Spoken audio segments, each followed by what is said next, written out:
onyambeko mu ngeri yonna engeri gy'okulabyemu okugategate ogwawule okumpunziza oguŋŋambe gwe kubadde gutya.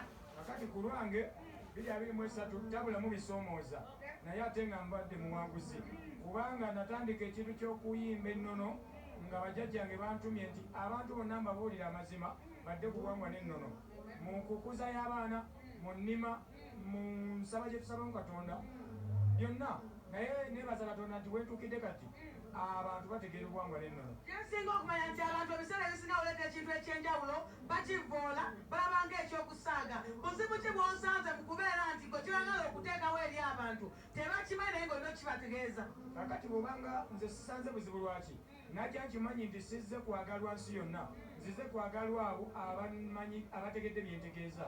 Kyova olaba nti nnyimba n'emiteeka ogenda okulaba nga n'abadde takyagala atandise okukola ki. So neebaza abantu mwenna okubanga mumpuliriza, neebaza aba Spark TV okubanga ebintu byaffe mubituusa ku bantu.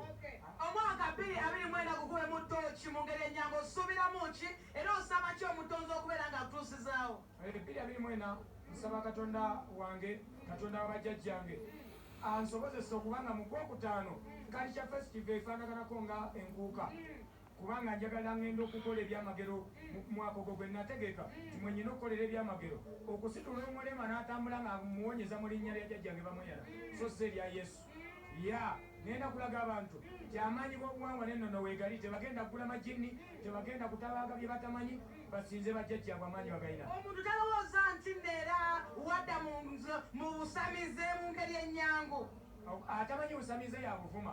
Okusamira kitegeeza kusaba. Ani atasaba mu nsi? Nange nsaba. Kitegeeza bw'osamira oba osaba. Kale amulabi wa Spark TV ate nga muwagizi omuganda bako gy'omugamba. Abawagizi bange nsaba mwagale kabaka waffe Masomoji Bemba Musota Magulu Nyondo Lukoma n'Antawetwa agunde naye kabaka waffe okugundagunda nga tuli ku buwangwa n'ennono.